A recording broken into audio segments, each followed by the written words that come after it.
Yes, yes, yes. What is up? What is up? Mixed Combat Radio family. It's been a minute. It's been like a month. I feel like since we did our last show. I think the last show we did was the review of the Spence Crawford fight. Um, it's not my fault. All the blame goes to Rob at the end of the day, ladies and gentlemen. So let's never forget that, okay? And if it's not his fault, it's Fugatti's fault. It's anyone but us, okay? We were trying to get it a few times since then, obviously, but scheduling conflicts, personal issues. I mean, every time we had a show ready to go, scheduled, something happened. But we're here. It's happening finally. And a lot to talk about. A lot of fights happened, obviously, this last month. Obviously, in the title, I tried to remember myself all like the big fights, quote unquote, that happened the last 3 or 4 weeks. Obviously, we have a couple fight cards this weekend, and obviously a week from now, the big one with Canelo Alvarez and Jamel Charlo. We won't be reviewing that because I'm for sure going to be wanting to do a show next week and get back on the schedule, so to speak, in terms of content for obviously Mixed Combat Radio. But without further ado, I'm joined by the one and only Gary in Dallas. Gary, how are you? I'm good. It is almost practically never my fault that we didn't do a show. It's not even basketball season yet. Because the only thing I do is chill with my kids outside and watch boxing and basketball. That's basically it. There's only one time that it was kind of your fault, Gary, and it really wasn't your fault. It was more a punctuation thing, right? It's like if someone says, even then, Gary, honestly, like I'm stupid. Like how did I read that wrong? You know what I mean? When I thought Gary, no, you could read that wrong. It's like someone asked, "What's the longest you've ever peed?" Right? And everyone said 2 minutes, and then someone says 50 feet. Well, how did you take the question? Right? What's the longest you've ever peed? Gary, that example was way too quick in your head to go through. I'm just gonna move on from that. Anyways. But I got some housekeeping I want to take care of. Hang on, real quick. Of course. First, if you go to Texas Boxing Scene, you'll find my channel. But I've revamped my new channel, 3D Boxing Blog, and it's completely dedicated to making you guys money on how to bet on boxing. It's already monetized. It's up and running. I got about 1,500 followers. So if you follow me at Texas Boxing Scene, also follow me at 3D Boxing Blog on YouTube.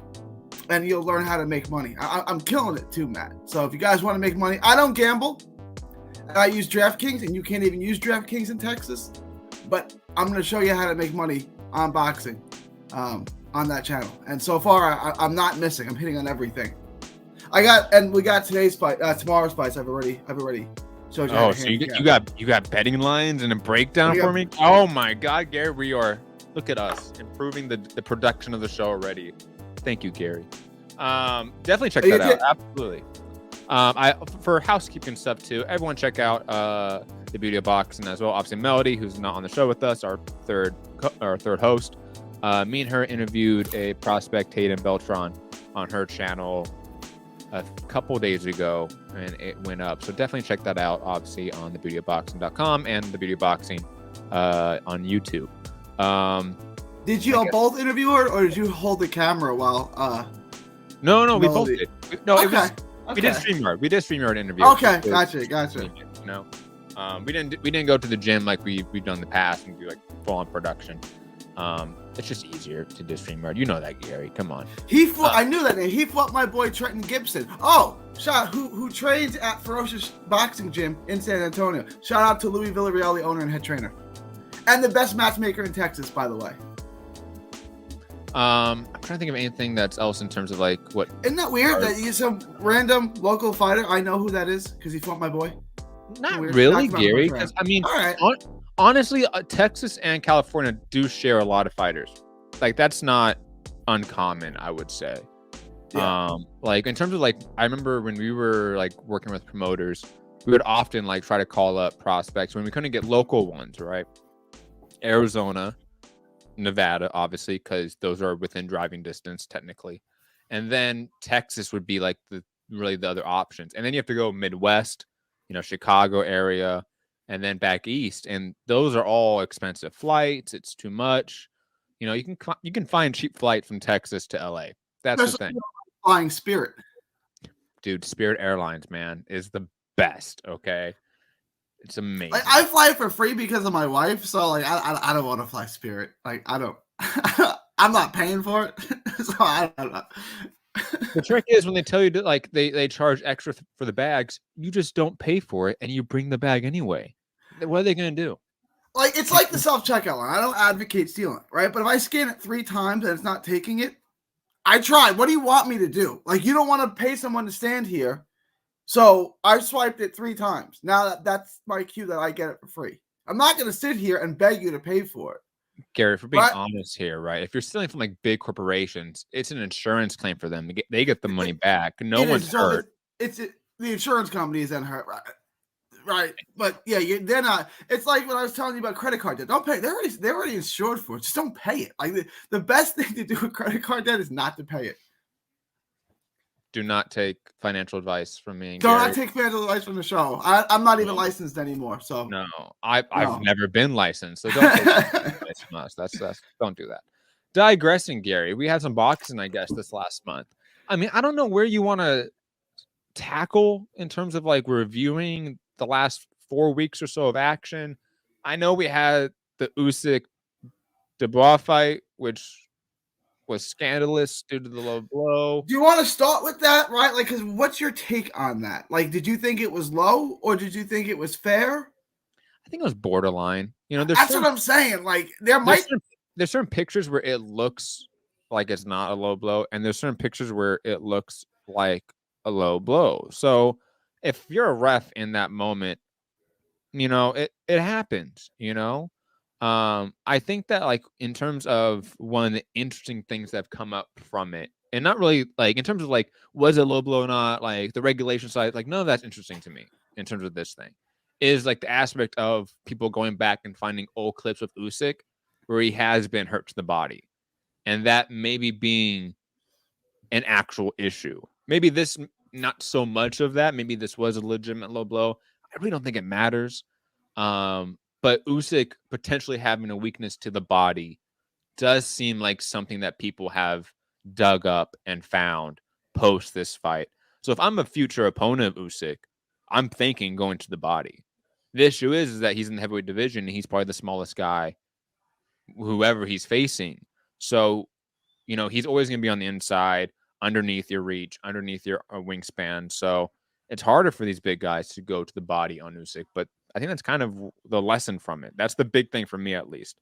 The low blow scandal, I mean, people always drop so much from that, boxing Twitter caring so much about it, or boxing IG. Like, I didn't care too much about that. Did you, Gary? No, I thought, as far as the knockout, I knew this was going to be intriguing, right? Because the rule in boxing on the low blow is kind of like the strike zone in baseball. It's kind of open to interpretation, right? And as far as going to the body of Usyk is something I've always thought you should do, right? I say it about a lot of fighters. Maybe it's a lot easier said than done. If that low blow was in college football, it would be the ruling on the field stands, right? It's not, because it has 3 ways the ruling is confirmed. It means they got it right. The ruling is stand. I don't really know if we got it right or not, or it's overturned. We got it wrong. That stands, because like I looked at it 10 times. And I don't know. I don't know if that was a low blow. I don't know. There should have been a new heavyweight champ, but that being said, because if that's a legal punch, there's no way Usyk is getting up and fighting for the rest of that round and not getting nailed by something big from Dubois, right? Yeah, I mean, maybe he gets up, but if he gets up, he's like when Barrios got up from the body shot Tank game. Like he can't fight that way. Yeah, it was intriguing. Other than that, it was a really good performance from Usyk, right? But when you're fighting heavyweights, it takes one, and Dubois might have landed it. It is what it is, though. Yeah, I just think that like Usyk's going to be in that position where he can probably retire. Oh yeah, that was my prediction. I don't think Usyk's going to have any more opponents, because I don't think Fury's going to fight him, and I don't think there's anything else intriguing for him. Not that No, this was intriguing. I think he's just trying to buy time for Fury, and that's not going to happen. yeah, I mean, the Fury fight's what, in November or December, right? With Francis Ngannou, right? It's in the fall, winter. It's October 28th, isn't it? Oh, it's October. Okay. So, I mean, theoretically, this was a mandatory, right, for Usyk. So he did buy himself some time. He can wait till after that fight. Negotiations could start. I mean, realistically, that is the fight for Usyk, but it's Tyson Fury. Who knows what he's doing? You know, did you ever watch the Netflix series on him and his family? No, I've been meaning to. I just like Me and Melody started it, and I it wasn't good. It wasn't good. Don't watch it. okay. But Is it worse or better than the Oscar De La Hoya documentary, which was terrible? oh no, dude, Oscar De La Hoya documentary was great, dude. Okay, you had a low key like communist like plot line in that documentary. That was a Gary. Come on, I loved it, dude. That was fantastic. Where did you get a communist plot line in that? What do you mean? This former coach was literally a Trotskyist. That's what you took from the doc. That's what you took from the doc. I'm not saying you're right. That's what you took from the documentary. He had a mural of Marx and Trotsky and now that you say that, that's not what I saw. I'm saying this documentary is horrible. Okay. Look, I'm not saying like there's a communist plot for Oscar De La Hoya. That's not what I'm saying. I'm saying like there was a storyline of a communist in that documentary. I didn't expect that. I don't think you did either, Gary. And the fact that like he was like one of the better coaches for De La Hoya is just intriguing to me. That's all. That's all, Gary. That's all. Anyways, digressing. Oscar De La Hoya documentary, fantastic. 10 out of 10. Tyson Fury series, negative 30 out of 10. I can't believe you thought the Oscar De La Hoya series was good. That's really mind blowing to me. It really wasn't. It wasn't. Just that one scene, like that, like one little part was good for me for purely biased reasons. What were we talking about? Oh, Tyson Fury. Yeah, who knows what this guy's going to do? And in like the one episode I saw of the reality show of him and his family, the guy clearly is like not really in it. Like even this Francis Ngannou fight, I don't think it's him really in it. That's why he's facing an MMA fighter. You know what I mean? Otherwise, he would be facing Tyson Fury or an Anthony Joshua for a mega money fight in the UK or Saudi Arabia, but that's not happening. So, you know, heavyweight just sucks right now. It is because no one wants to fight each other for unknown reasons. You know, like when we had the Joshua Wilder like drama when they're at their peak, right, Gary? We understood why they didn't want to fight each other. Both were undefeated. Both didn't want to ruin the money before they got to it or during the fight, whatever. Totally get that, right? It makes really logical sense. There's no reason why none of these guys are fighting each other right now. It makes zero sense. The only one that makes sense is Tyson Fury just being Tyson Fury and needing a therapist 24/7. Yeah, and Fury just doesn't want to fight Usyk because he can't beat Usyk, right? Like, I mean, that's self-evident. Oh, come on, he could. Usyk's not like the perfect fighter that like no one can beat. No, he can be had, but not by Tyson Fury. We'll get into this when we can talk about tomorrow Saturday's heavyweight fight. Because I got a take on that, which you can check out. I break it down for you. And I tell you how to make a ton of money. You can make a ton of money on that fight with those odds. The odds on that, we'll get into that later. We'll get into it. But go to 3D Boxing Blog and check out my analysis on how to make money on that fight. Anyways, any other thoughts on Usyk before we move on from this? Do you want to keep it in the heavyweight division and get into your man's fight? Segue. Dude, the flag's up here. I can't bring it down. Damn it. Hold on. I'll bring the camera. There it is, guys. Right there. Okay. It's time. Okay. It's China time. My boy Zhang, man. He's coming for it. I can't believe they're even doing the rematch. Joyce is stupid for this. I think Joyce is stupid, but it was a good fight the first time. I could see him doing a rematch. But you want me to go first? You want to go first? I mean, I know you have a take about it, so give the breakdown. It's hard because both guys are so big and so strong and so slow. It's like what's a good fight, right? But like for heavyweight fights, it was a pretty good fight. It was competitive, although Zhang looked to be getting the better of it, but Joyce was definitely having moments, right? So like I can see him doing a rematch. What I can't see is the outcome being any different, right? Like, what's Joe Joyce game plan? He only does one thing. He jabs, right? Like, that's it. And Zhang is 20 pounds bigger. He's obviously got a better engine, right? So he can break down Joyce quicker than Joyce can break down him, right? I said Joyce has one shot. He's got to go to the body. But Joyce doesn't – he can do it well. Like, he landed some body shots. He's not going to sustain a body attack. So I don't really see any path to victory for Joe Joyce. It's just going to be the same exact thing as the first fight. Like, I can't see it being any different, right? Like, he's going to jab. He's going to have some moments. And I'm not saying Zhang's a combination puncher like Usyk, but he's a better combination puncher than Joyce. He is bigger than Joyce. He apparently hits harder than Joyce.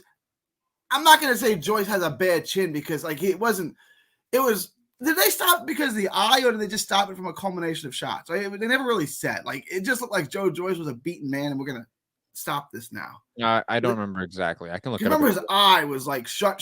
And then, like, they let him fight, and then that was the 6th round, and Zhang came on and landed a bunch of shots in a row. And they're like, all right, that's enough.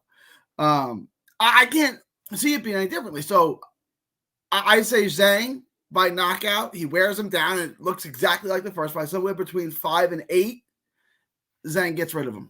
I can't see. And look, I'm not saying Joyce sucks. This is stylistically a bad fight for him. And I'm not saying Zhang is the next great thing. Stylistically, this is a good fight for him. It was a doctor stoppage, by the way. It was a doctor? Yeah. Yeah. I just think that it's one of those fights where, like, either guy actually can win, but Zhang is probably just a little bit tougher, a little bit grittier than Joe Joyce at this time. I mean, they're really equal in a lot of ways. Like you said, like, they're slow fighters. Neither guy is really a combination cardio machine. Both guys are pretty basic in terms of punch selection, I'll say. I think Zhang is just able to grit through it. And once you damage that eye like that, it's a wrap. And also, once you damage an eye like that, it's really easy to get damaged again. So I think that, Joyce is just going to have issues with that eye probably going forward as well. Yeah. And plus, people forget that, I don't think Zhang is young either, but Joyce is an old guy. Like, Zhang is 40 and Joyce is 38, I think. Yeah, these are not sprint chickens. No, I mean, Zhang entered kind of late, which we all kind of know, but I think people forget that Joyce is also, like, an old fighter. Like, he had a very long amateur career that he decided to do. And then he entered pros late, went the World Series of Boxing route, which extended, the hiatus from the pro ranks. And then he's unfortunately with the wrong promoter. Like, that's another aspect to this, where, like, Joyce probably could have been in bigger fights at this point in his career if he wasn't with Frank Warren. He's with the promoter that has Tyson Fury, which is why he's there, because he wanted the Fury fight, except he's never going to get there. I think. The reality is that even though Tyson Fury was there, right, Eddie Hearn and Matchroom have a far bigger heavyweight stable to way better. Yeah. And you have the bigger money fight, for a long period of time. Like, when Joyce was 5-0, I want to say AJ was still a champion. You know what I mean? Like, it wasn't like Joyce became a pro after the fall of AJ. He entered the pro ranks when AJ was in his peak, selling out 100,000 seats, making tens of millions of dollars. And he decided to go with Frank Warren, a promotion that we all know is bleeding money. And it's probably all just funny money, allegedly. But hey, that's how boxing is. So it is what it is. Honestly, this weekend isn't that exciting to me, Gary. Even like we have the Sandy Ryan and McCaskill fight, right? And then who else is on that card? I forget. But, the main event is so on the undercard of the heavyweight fight, you have Pierce O'Leary, the Irish 140 pounder, who I like a lot. Like, he's a better 140 pounder than the guy Rob loves, Dalton Smith, who I don't like. It's not just me. Eddie Hearn doesn't think he's any good either. That's why Eddie Hearn doesn't match him with anybody. But Pierce O'Leary, if you go on, I break down that fight too. There's odds on that fight. I found odds on that fight, so you can bet on that fight too, and you can make money if you go to 3D Boxing Blog. I show you how to do it on YouTube. And then the other card is Zepeda, and I always get it wrong. Richardson Hitchens, who I think is stupendous. I think he's an amazing 140 pounder. And Zepeda is always in the mix. I think that's a really good fight. And then the undercard, McCaskill's going to lose, isn't she? Yeah, probably. And I hate that too because I like McCaskill. She's one of the nicest people I've ever met in boxing. But she's gonna lose. She had her shine. She had her 15 minutes. But she's gonna lose. Yeah, it happens. But I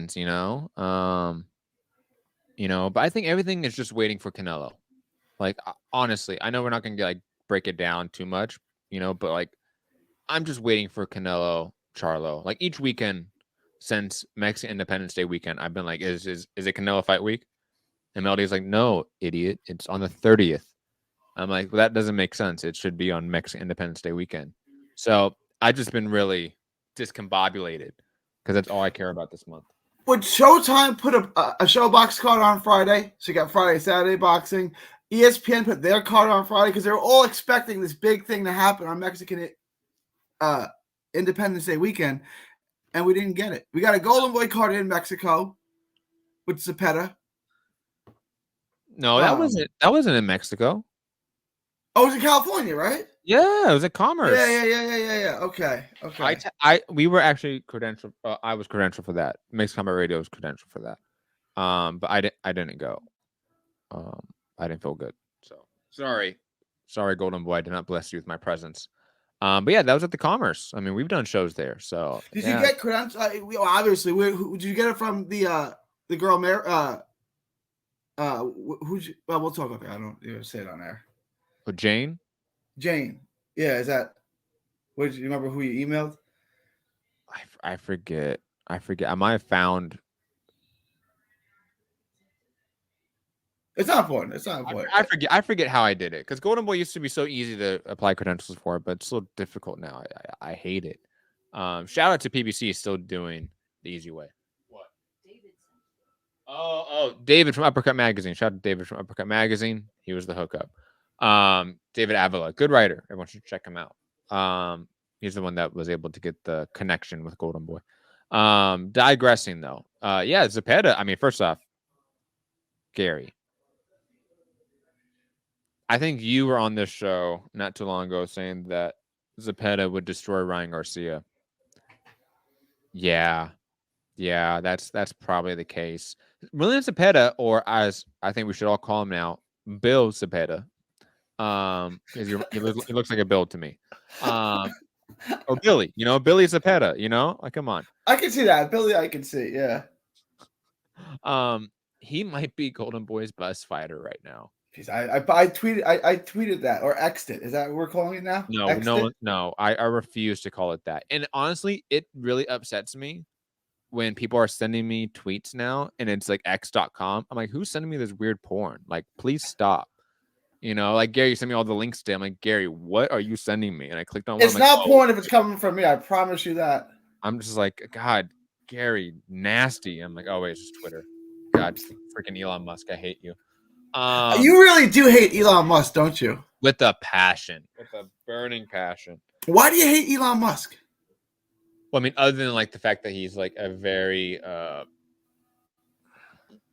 exploitative capitalist, he has been personally involved with foreign policy decisions to overthrow countries. So, like, Elon Musk has? Yes, he's even tweeted about it. Like, he's a guy that like is very open about like, yeah, we overthrew that country to get its lithium. Like, we did that to get like access to batteries and resources. That was Afghanistan, and we didn't figure out how to get it out of the ground in 20 years. No, we're gonna go back there. Don't worry. Now you got to get it out of the ground. You spent trillions of dollars trying to get it out of the ground. Now you need to get the lithium out of the ground, and they couldn't figure out how to extract it. Did you see? It was like, I forget the exact Twitter handle. It was like Taliban public relations or something like that, right? Like an official government account from Afghanistan. And it was like, hey guys, don't worry. You can travel to Afghanistan. We're not kidnapping people anymore. Like legit verbatim, that's what they said. Amazing. I love it. Love to see it. Digressing. If you ever want an analysis on the Afghanistan war, I did an article on it. It's on our Patreon. Check it out. We should have a discussion off air about Afghanistan and 9/11. I'm not going to say it on air and get booted, but The real 9/11 was in 1973 in Chile. Do you know that story, Gary? I'm not going to talk about it on air. I'm not getting strikes. I'm not getting banned. I'm just check not out do it. check out the video I did for the Communist Party on 1973's 9/11 in Chile, when the U.S. government with the CIA and capitalists and stuff overthrew the government of Chile. Really, really interesting story there. But digressing, what else do we have? I'm just gonna read off the head, our title, so to speak, because there's some fights there that at least I know happened, and maybe give a brief thought on it. Amanda Serrano, Heather Hardy happened. Jake Paul, Nate Diaz, Emmanuel Navarrete versus Oscar Valdez, which turned out to be a really good fight. And obviously we have some fight announcements that have been talked about. Devin Haney, Regis Prograis, or Prograis, as they say. And I really love that fight. I'll be honest. I really, really do. Ryan Garcia, who we did talk about briefly not too long ago, being food for William, or Billy Cepeda, as they say. I believe he has a fight coming up in November. Opponent's not announced. But there's also tons of reports about him and Oscar having issues. So God knows what's happening with Ryan Garcia. I think it is what it is.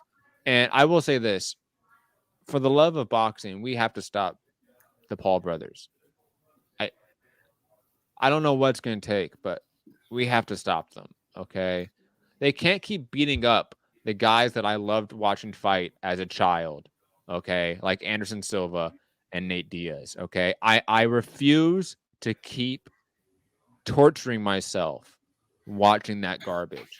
And look, Dylan Dana sucks, so I know Logan Paul is going to beat him too. So we're still going to get fucking Logan Paul around, okay? I don't know if we need like a Tanya Harding situation up in here, but somebody needs to stop them at all costs. That's all I'm going to say. Well, just can he fight an actual boxer instead of a 50-year-old UFC guy? Like, can't he do that? And he'll lose, and then that could be the end of it. Or I guess it's not going to be the end of it because he already lost. But like, I mean, like, I don't understand. And look, I'm not judging. If that's your thing, that's your thing. I don't understand watching a YouTuber box a 50-year-old UFC guy. Like, what's the appeal in that? It was in Dallas too. And everyone's like, "Are you going to go?" I was like, "No." And if it's your thing, that's your thing. I just don't get it. Okay. I know you don't really get it, right? But imagine like Anderson Silva and Nate Diaz, right? I know those are names obviously. No, Gary, I did get Anderson Silva because when I was a kid, it was always Roy Jones versus Anderson Silva who would win. Like, well, in what sport, right? Like in a cage, Anderson Silva. In a boxing ring, Roy Jones Jr. But you were always a boxing head, Gary. So you didn't have that like emotional connection with them, right? Like Nate Diaz is like Diego Corrales, but like times 10, in terms of like boxing fandom, like going to bat for him, right? Like Anderson Silva is like the Roy Jones in MMA. Like that has always been the good comparison. Where like, even though maybe not the best record, he smoked a lot of people, destroyed them, and looked like an athletic freak doing it, right? So imagine like an entire, like multiple generations, because these fighters have fought for like 20 fucking years. So multiple generations of fight fans in MMA loving and adoring these two men. And then them going to boxing and getting the shit beat out of them by a fucking YouTuber. Okay, Gary. So it's like, yes, people like shouldn't care about it. And like on like a philosophical, like principle level, like, yes, they're circus shows, they don't matter. But it sucks to see like the guys you loved watching growing up getting beat up in a sense by YouTubers, like legit like punks. Like the Paul brothers are like everything that's wrong with entertainment today. It's like them and the Kardashians to a degree, right? Like it's that like those are the root causes of like the evil in entertainment, except for capitalism. Is like those two like groups is the Paul brothers and the Kardashians. So like I just want some like karma. I want some like cosmic karma to hit for one of these old guys to knock him out. And then like, I watched the Nate Diaz Jake Paul fight live. I'll be honest. I didn't pay for it. God no. Even on DAZN. I don't think I even watched it on DAZN. No. I'll illegally stream that one for sure. But I still watched it live, all hyped for it, and just depressed, like demoralized afterwards. So you're right that like, oh, like I hope they just fight a boxer. But that's not gonna happen because the way the market is right now, Gary, you know this, they're making tons of money fighting these old guys that aren't boxers. So they will keep doing it and then do like WWE stuff or whatever to keep their profiles up in like the combat sports entertainment industry. So I think it's going to take one of these old fighters to actually knock them out for it to stop.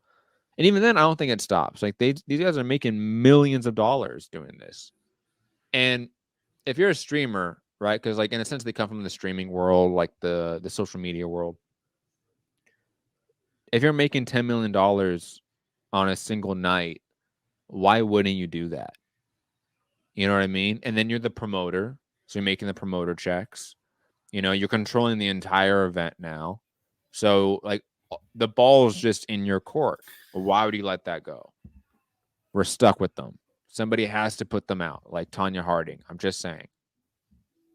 Please do it. One of you like legit boxers that goes and spars him. Don't go easy, Just try that. Just try that. Now, honestly though, I've seen some of the sparring they grab. They grabbed one guy. I'm not gonna say his name because he is a nice guy. I think. I don't know. I don't know the guy. I'll say that. But he's like 0-7 with like all 7 losses by knockouts. So like these are the type of sparring these guys are getting. So they're not even facing like legit boxers really in sparring. So we're just stuck with them. Tanya Harding, come out of retirement. Get these guys, please. Gary, any hot takes like me, or you good?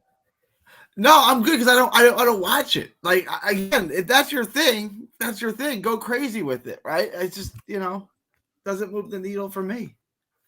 You know how Gary, like I'll watch like Ben Shapiro clips just so like I know what the other side is saying, and then like to hate watch it, right? Sure. So I can make fun of it to a degree. That's what this is too. So fake though. He's such a psyop. He's so fake. He's such a psyop. It's such a psyop.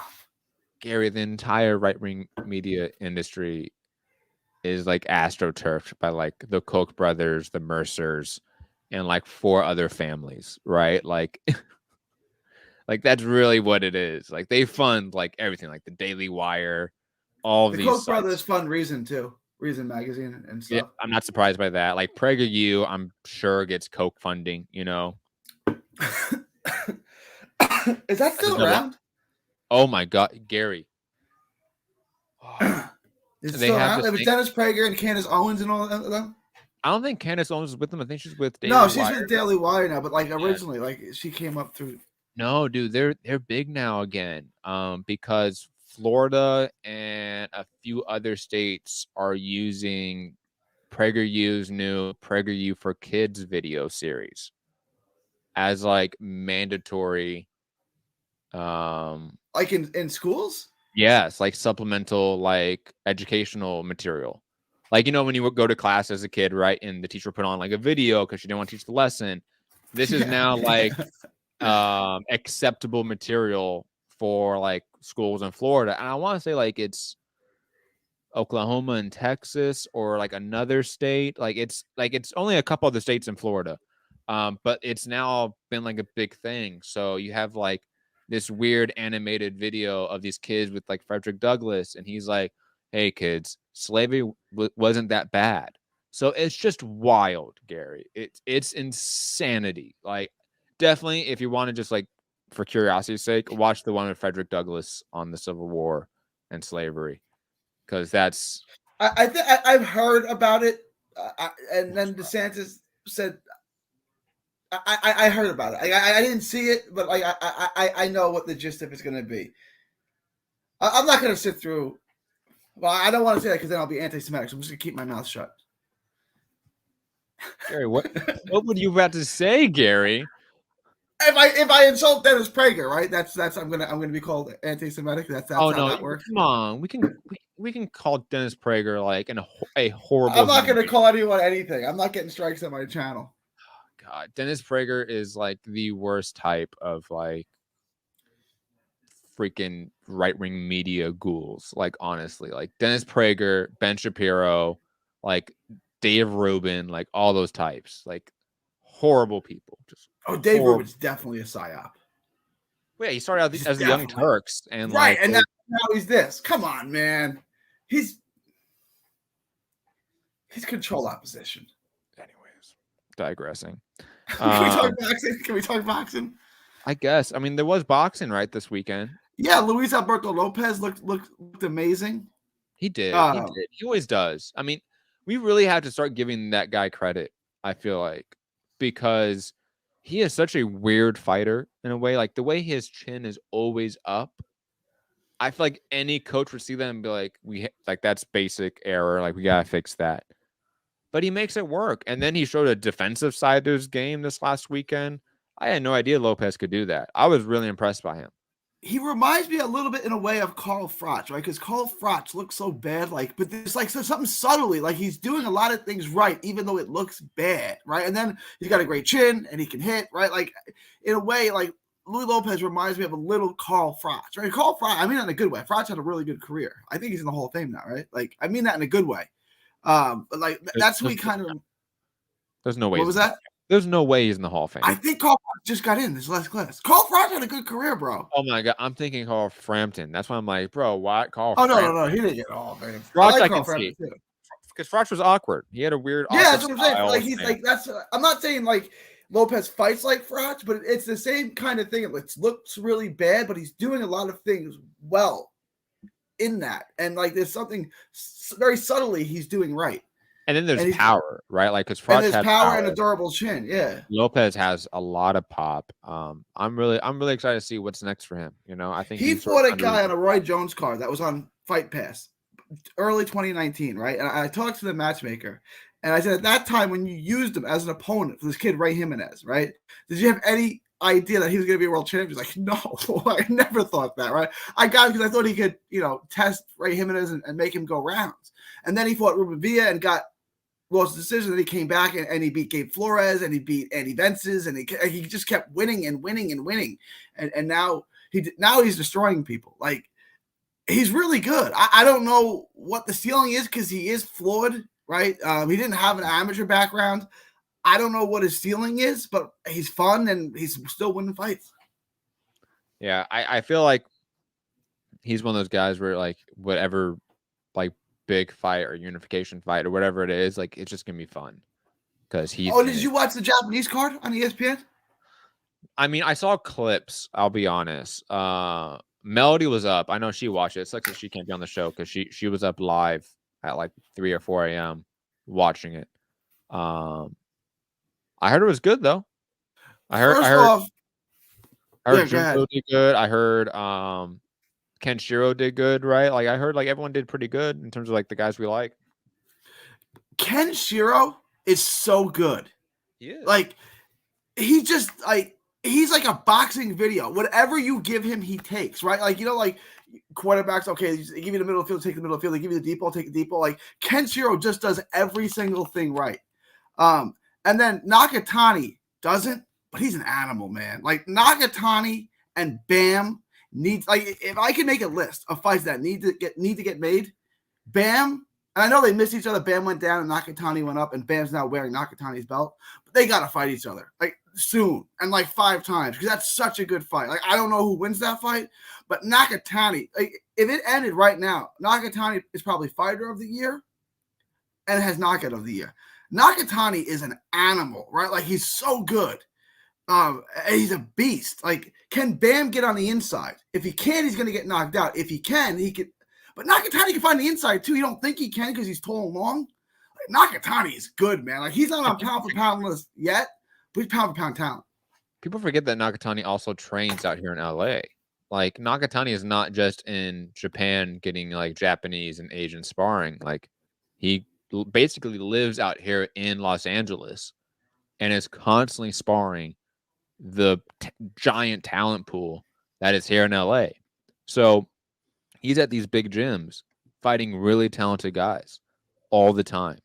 So I feel like Junto is going to be in a position where like he is going to surprise people because he'd be in those fights and all of a sudden these guys with different styles, like Nakatani will have an answer for it because he's seen it. He's in one of the biggest hubs of international boxing in the world, and that is Los Angeles. That's just a fact of nature.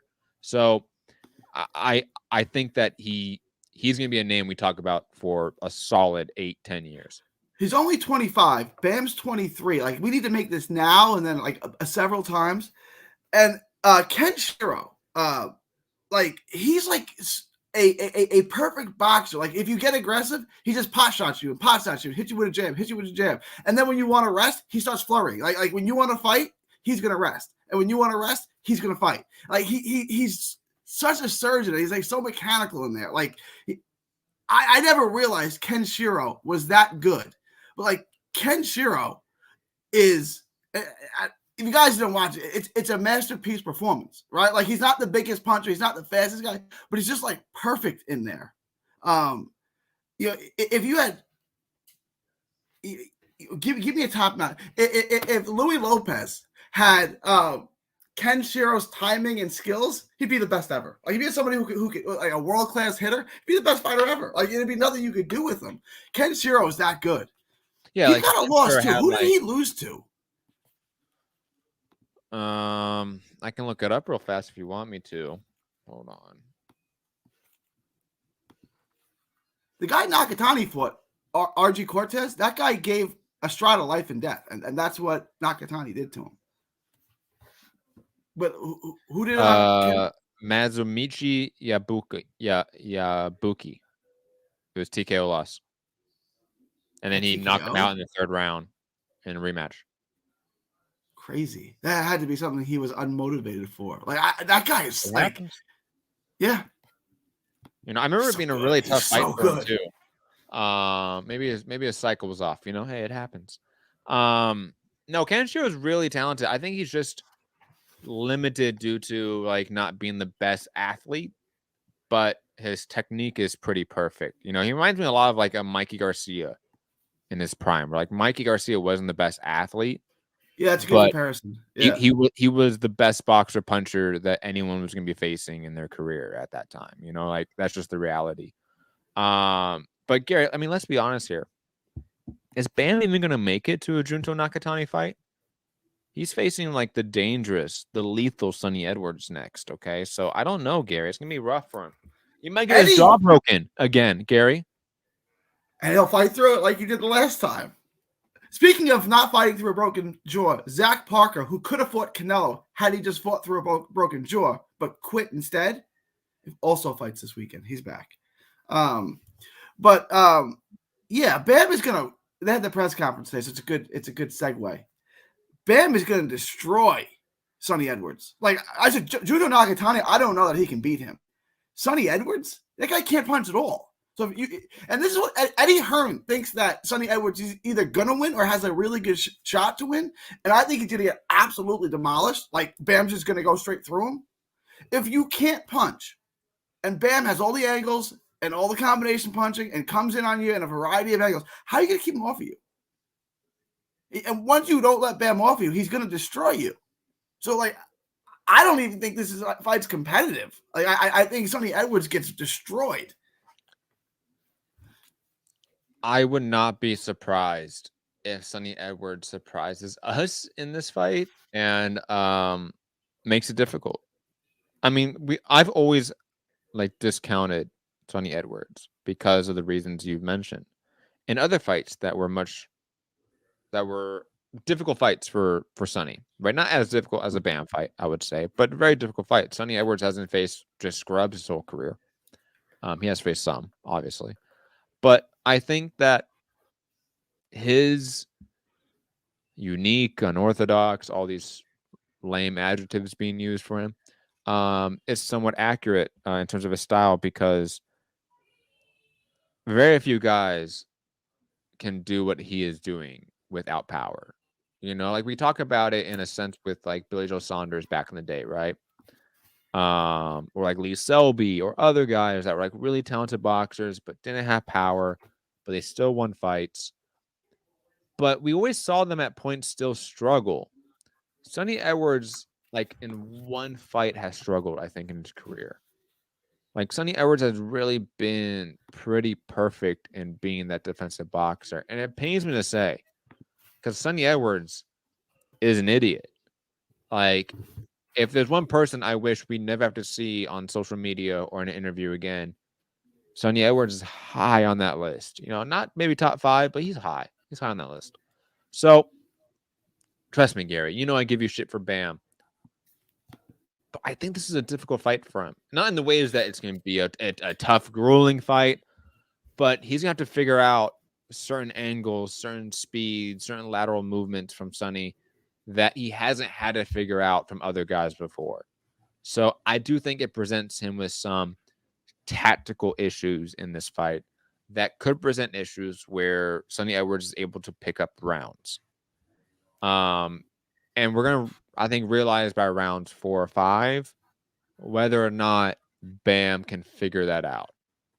Because if by round 6 we have a Sonny Edwards that's still kind of confusing, Bam, and it's kind of a shitty fight, but he's winning rounds, that's a dangerous situation where I don't think Bam will be able to then, you know, figure it out after that point.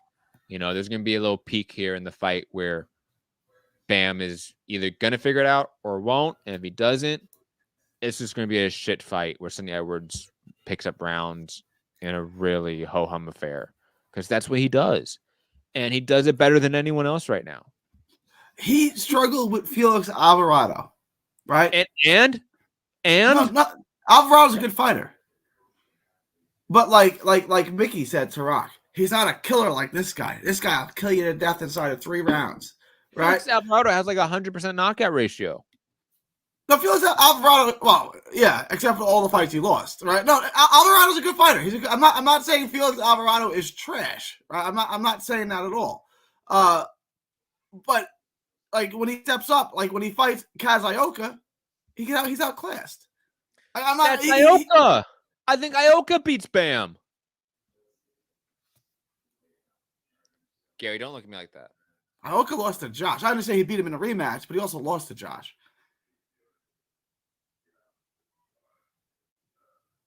No, he didn't, did he? Yes, he did.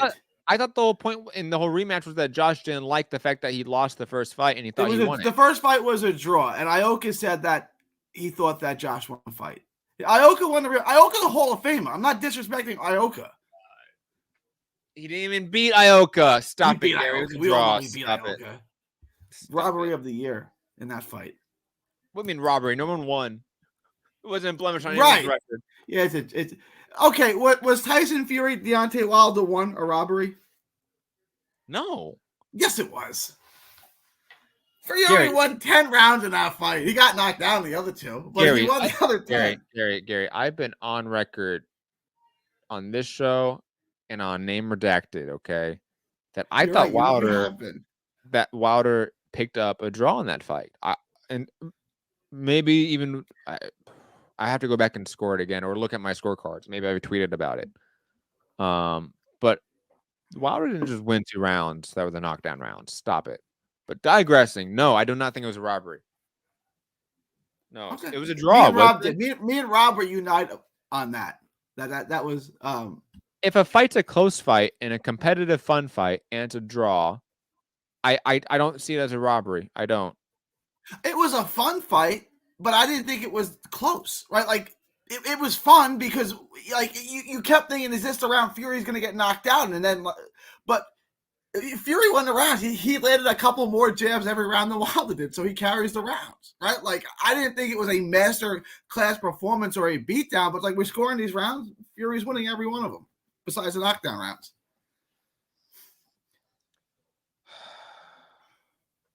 I have no comment, Gary. No comment to that. Digressing. Ioka is better than Josh Franco. Ioka would beat Bam. Ioka would destroy the entire like Franco Rodriguez clan. Okay, one by one. Quadras said he was going to do. Is there brothers? Is there more brothers? Is a dad, an uncle? Ioka will kill every single one. Quadras said he was going to beat up the whole family. How did that work out for him? Quadras is an old drunk fighter. Let's not compare the two. Quadras is good though, bro. He was. I mean, he was. Look what Bam did to him. I mean, that was on 1 week's notice. It was really impressive, Gary. It's also Quadras. Who's on the steroids because no one else has back acne like that at 35 years old. Let's be honest, Gary. I mean, of like we're talking about like that Hall of Fame class at 115, right? Quadras is always the last guy on that list. He was, but that's a hell of a list, though. It is, but he's always the last guy on that list. Ioka's high on the list, right? So to be Sercuts or Rungs VI or wherever, which again I think Bam beat, right? So like a better win in my opinion than Quadras. So like that wouldn't be the mark of be like, well, he beat Quadras. Quadras said he would do that. No, well, the point was Quadras said he was going to beat up the whole family. That after he beat up, he says a lot of things. It's like Mauricio Herrera. Okay, he's drunk. Okay, just let him say his stuff. It's okay. But anyways, yeah, Bam Sonny. I'm very excited for that one, dude. If Sonny if Sonny wins, then like I'll be as wrong as I was when I said Valdez had absolutely no chance against Berchelt. Had 0% chance of winning that fight, dude, and then he destroyed him. Yeah, I was watching it. Dude, ruined that guy's career overnight. He did. Whatever happened to Berchelt? Is he alive? That was it, I think. Did Berchelt ever fight it? He died? No, he made millions. I'm sure he's chilling. But I hope so, man. He got some good top rank paychecks. Like he did well for himself, and he's good. He was the triple G of the smaller weight class. Like, he was destroying people. Berchelt was my dude. I always thought Berchelt was really good. And like when Nicholas Walters lost to Lomachenko, I said he'd lose, but he'd come back and become a world champ again. I thought Nicholas the Axeman was good. Never seen him. Never fought again. Yeah. Never again. Never showed up at any event ever again either. Like Nicholas Walters disappeared off the face of the earth. I think I heard he's from Jamaica, right? That's where he's from. Yeah, I heard he took his money, his top rate money, and just chilled. I heard a rumor that he had a kid and then like retired, basically. And just living in Jamaica. Yeah, I mean, it's Nicholas Walters, man. I mean, he is the Ricky Williams of our generation. Okay. I mean, look, if you can get that money, take it and just chill. Like think about Donairo's like resurgence as a fighter in the last 8 years or so, right? Nicholas Walters demolished him. He did. Like that was destroyed him. When we talk about like Rigo beating Donaire and that being like Rigo's big feather in his cap, like that was a tough fight for Rigo. Walters destroyed him. Like to the point where we all thought Donaire should retire. Yeah. In that he was shot. So it's sad because Walters could have easily come back and had a good career and still been in the mix. Could arguably still be in the mix at 126, at 130, 135. I mean, even if he was losing big fights, he was always a fun fighter. It sucks, man. Pains my heart. What did Loma have to do to him? You know what? I blame Ukraine. That's what it is. Don't. You'll get yourself a strike, Matt. You can't say blame Ukraine. Can't do that. Never mind. Digress. It's not worth it, Matt. It's not worth it. And then the other fight, Haney-Prograis. It's a good fight at Love it. December 9th. It's the week before. I'm gonna try to go to that fight too because I'm real cool in with Prograis' team. Who you got in that? I'm taking Prograis. I'm taking Devin Haney. I mean, Haney's also one of those guys that I've discounted for so long, and he just keeps winning, you know? And he has improved. He has put on more exciting fights. I don't think that like Loma was robbed with Haney. Like, I'm not of that mindset. So I'm not walking into this thinking that like Haney's technically should be coming off a loss, you know? I thought it was a very competitive, close fight. And I Yeah, I think remember Prograis, texting with y'all during the fight. I said, "This is going to be a nightmare to score." I remember yeah, saying that, and then it they was were like, horrible. "It's a robbery." How is it? I scored it for Haney 115, 113, right? And I think you had it even, and Melody had it 115, 113. I had 115, 113 Loma. You had it even, and Melody had 115, 113 for Haney. It's that kind Yep. of fight. It was a Yeah, great I mean, fight, too. yeah, it was. I think Prograis in this weird position where he's been in this limbo, and I'm gonna compare it to Crawford in a way where like he hasn't really been given a big fight opportunity. Like none of the big guys really want to face him. He's kind of also like putting himself in this position in this division where he's the odd man out due to who he's lost to, and he's on the wrong side of the track in a way with, he was on PBC for a while and he's flirted around, like Prograde's been sort of his own worst enemy in the last 4 or 5 years since the Josh Taylor loss, in my opinion. And he hasn't looked the best, even in tune-up fights. Like there's been tune-up fights where Prograde has looked horrible in, a la Terrence Crawford in a way. So I don't know if that's just a rough patch in his career. Prograde is very talented. We know he has skills. We know he has power and athleticism. When given the opportunity again, he's going to show us that he is special, a la Crawford. Or is it what we feared about Crawford's career and that maybe he just isn't that good, or maybe because of the lack of consistency in his career, he's now diminished because of it. Those are things I worry about with Program. So I'm putting a big question mark on him. So I can't pick him in this fight.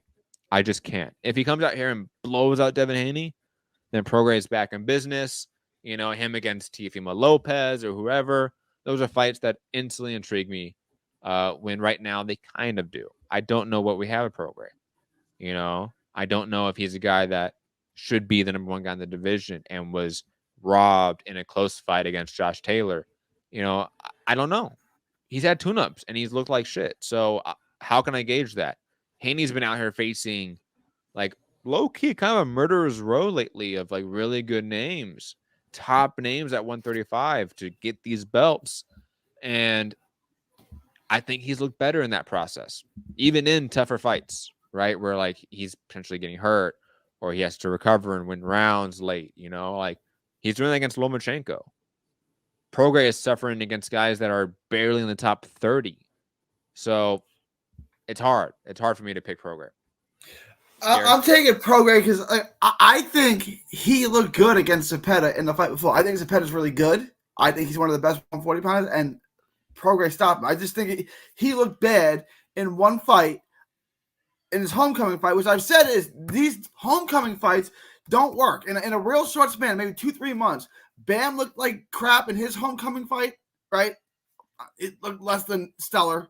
Then you had Prograis in New Orleans and Jared Anderson in Ohio, and none of them looked good. Like I was around Prograis that week, and he's here, he's there. There's a mob of people. Like I just don't think these homecoming fights, and I get they sell well, but I don't think you get the best out of the fighter because there's too many distractions, right? It's like you don't play Alabama on your homecoming weekend, right? Because there's too many distractions for a big fight. Like I've seen a trend now where fighters coming home don't look their best. And I think everyone's putting too much stock in that fight against a guy who would not engage with them, who was on his back foot, who ran, who didn't throw any punches for 12 rounds, right?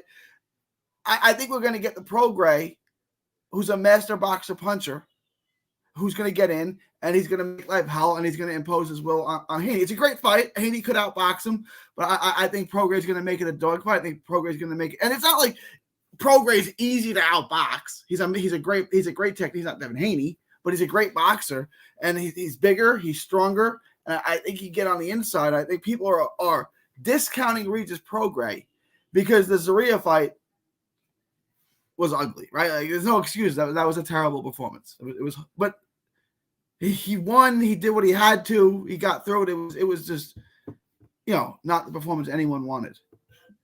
I mean, I don't think he's looked good. Also, like in the Ivan Redkach fight, like there's other fights like even that one that he came back and he fought on PBC, and I know he got him out early. I forget which one it was. But I remember him not looking good even in that one, even though it was like 3 or 4 rounds. Like he just still didn't look good in there until he got him out. Like Prograis he has this way about him when he fights guys that he thinks he should beat, where he just stops throwing shots, and he just all of a sudden is throwing 20 punches around, and it's horrible. So I don't know. Yeah, that was Juan Hernandez. I don't even know. That was what card? Remember what card that was on? That was on Tank Davis in Santa Cruz. Hey, yes. I couldn't remember who his name was either. It's Juan Hernandez. Heraldez. Yeah. Heraldez. He stopped him in 3, so he can't fault him for that. But yeah, since that fight, this guy's he got knocked out by Brandon Lee. Yeah, okay. And then he lost to Argenis Mendez. Yeah, this guy's not good. He got drew at Mendez. Yeah, this guy's not good. But he got him out in 3 rounds. What are you gonna blame the guy for getting him out in 3 rounds? Yes. Yes, I am, Gary. Yes, I am. Anyways, Gary, any final thoughts before we head out of here? Frank Martin and Shakur Stevenson. Who do you blame? Has anyone shown proof of these alleged text messages? No. But Shakur Stevenson says they exist. No, I see that. Here's the deal, okay? I get the idea of like, hey, don't post screenshots of private messages. Like that's non-kosher. Like, don't do that, right? But if you're going to reference them to the public about a contract negotiation, right? Like, hey, this person texted me X, Y, and Z, and you're going to blast that out to the public on social media and then not back it up with that screenshot of that message, it's very difficult for me to then believe it. So I feel like both sides probably broke down this negotiation for a variety of reasons.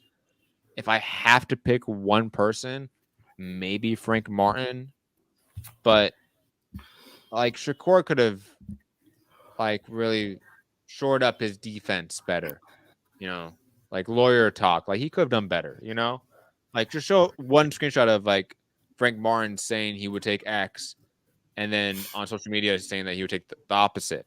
That's all you had to do, because that was the big crux. It was like he said like Frank Martin told him he would take the 25% or whatever it was. It was fine, and they said everything else was good over text messaging.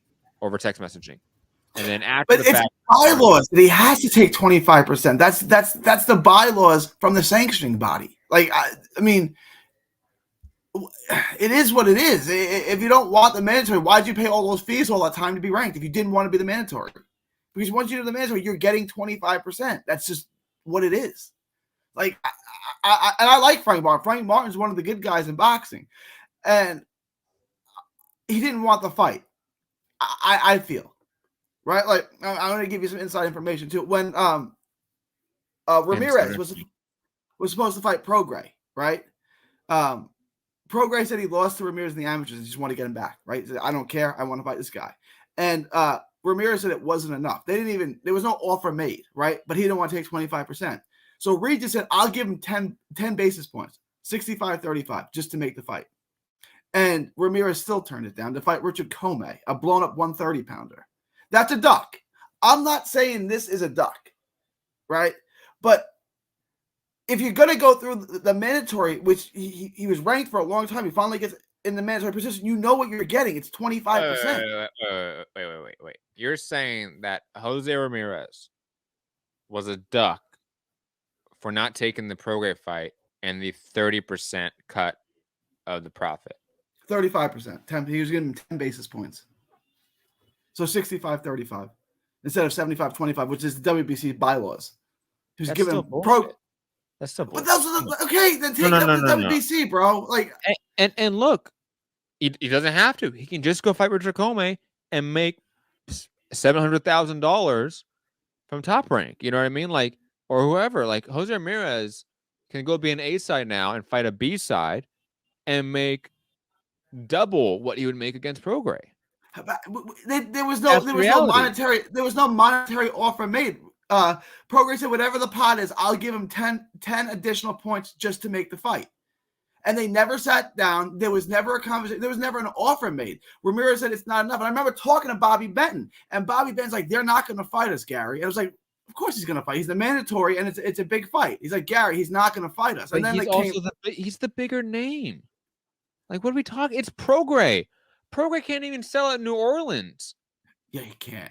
But can Ramirez really sell out Fresno without all the free tickets? Yes, with all the free tickets. Yes. With the free tickets. Yes. Just like every other show does, because every show does free tickets. Yes. And guess what? I almost guarantee it. If you look at the TV numbers too, Ramirez Does Ramirez do big TV numbers? I look, I don't know off the top of my head, so I can't tell you like for sure, but I would almost guarantee it that if we broke down average viewership for like comparable networks, Ramirez is better. Absolutely. 100%. I'm sure he is, because Ramirez has fought better fighters. He's fought, he's been in bigger fights, right? Like Taylor he was with one promoter for a long time, so you have that consistency with promotion. It's Top Rank. It was on HBO, then ESPN. You know what I mean? Like, I wouldn't be surprised if Ramirez does on average around 1 million viewers. When Prograis was on the prelims to Tank and Leo Santa Cruz after his big fights. Like, this is after Prograis is a headliner. After the loss, though. It was coming off the loss to Josh Taylor. Look, if you're Anthony Joshua is not going to be a prelim to anybody. Yeah. No, Prograis is not a big name or a big draw. He's just a really good fighter. So I don't see Prograis. Prograis should never, in terms of that's what we're talking about, in terms of a Terrence Crawford career, okay? You have Jose Ramirez, right?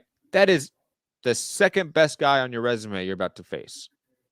Just give him the 40% or 45%. Just give him that. Give him 20 basis points? He's giving him 10 out of the goodness of his heart just to make the fight.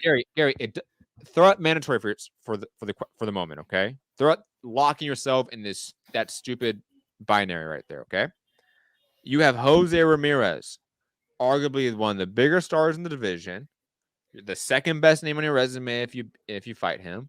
If you beat him, he is the best name. It's the best one. He's the best name on your resume. By far, right? Yeah. It is, like you said, a big money fight. It's going to be a $2 to $3 million pot. Probably you guys are going to split, give or take, right, Gary? So just give him the 40%, okay, or 45%. Because guess what? Prograis could have beat Ramirez. That's a winnable fight for a on-point Regis Prograis. And guess what? Now he's back in the mix where everyone's talking about him. He can get the Teofimo Lopez fight. He can pick up a Tank Davis fight. He can do whatever the fuck he wants. Okay? That's what you have to do. Because think about it. If Tank ends up being a mandatory for Regis Prograis and Regis Prograis tries doing that whole bullshit of, no, you're getting 35%. Be happy I'm giving you 10 extra percentage points. You think Tank Davis is going to take that shit? No. And I'm not saying Ramirez and Tank are equal stars. Of course not. But Ramirez is still a much bigger star than Regis Prograis. Much bigger name.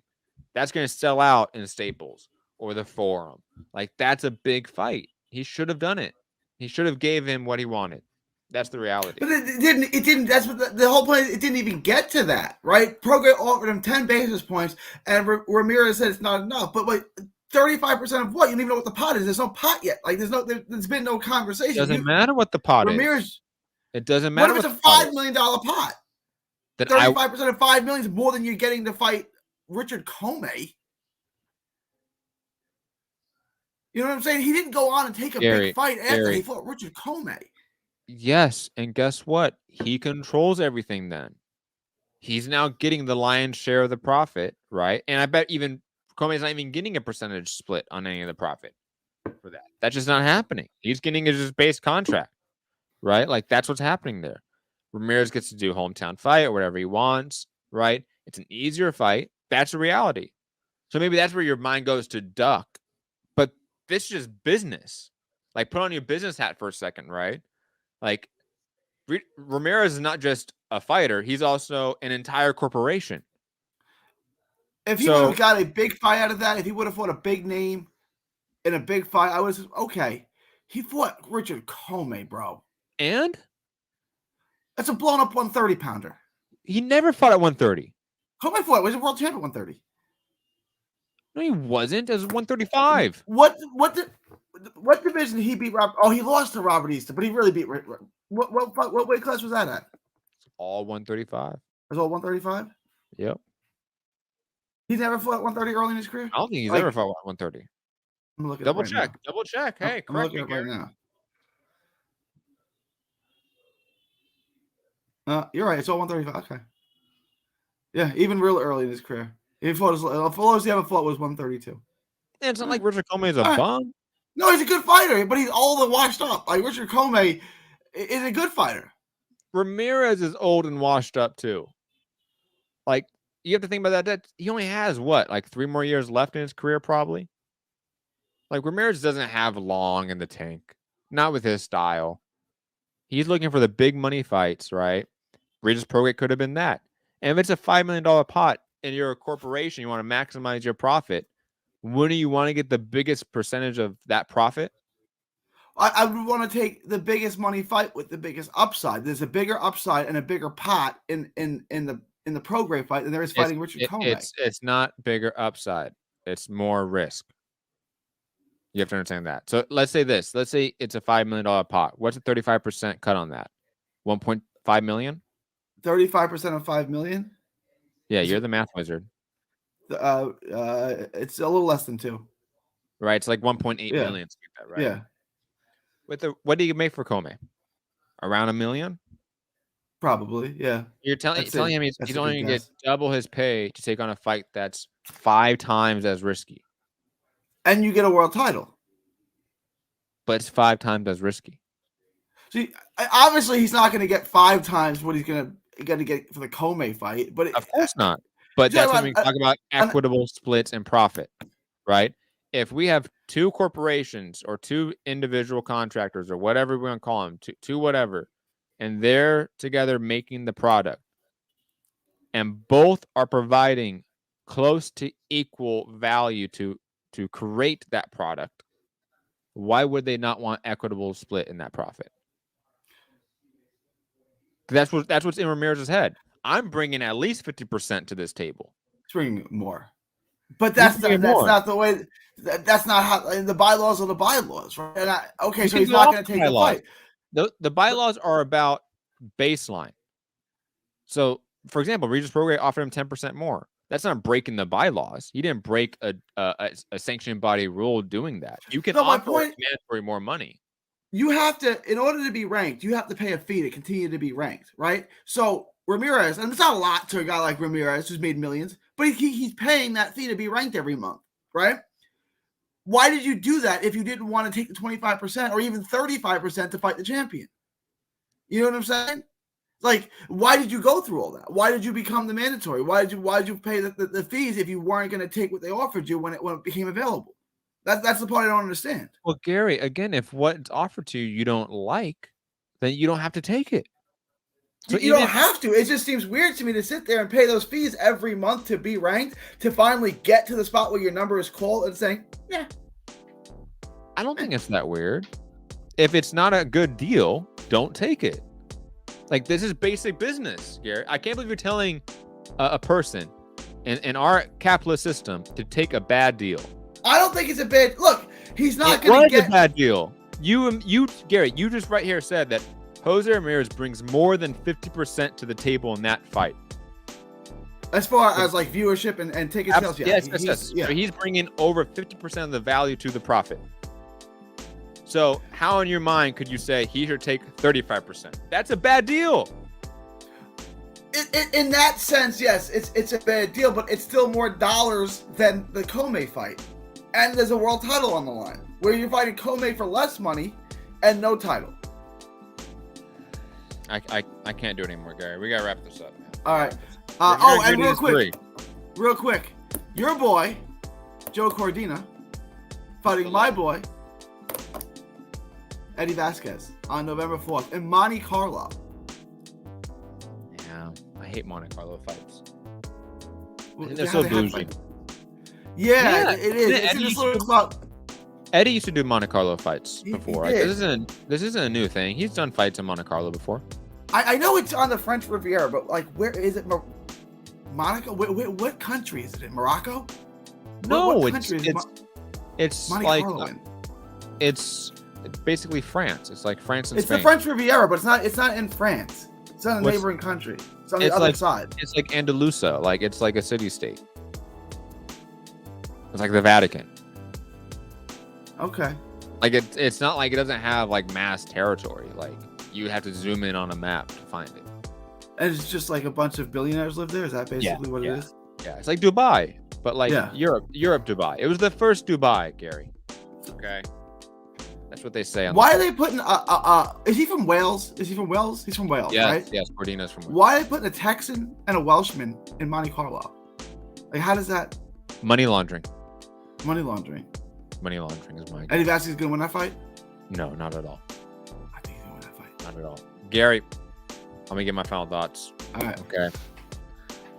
Zhang-Joyce sucks. Go China. That's basically what you should remember going into this weekend. I don't have any other projects coming up right now, except for next year. Big giant documentary project. I've written 4 episodes out of 12. Gonna try to turn it into a book as well. Already talking to a publisher, so in a sense already wrote 4 chapters out of a 12-chapter book, so I'm very excited about that. Once it's like more like once stuff is really going, I can't wait to share about it.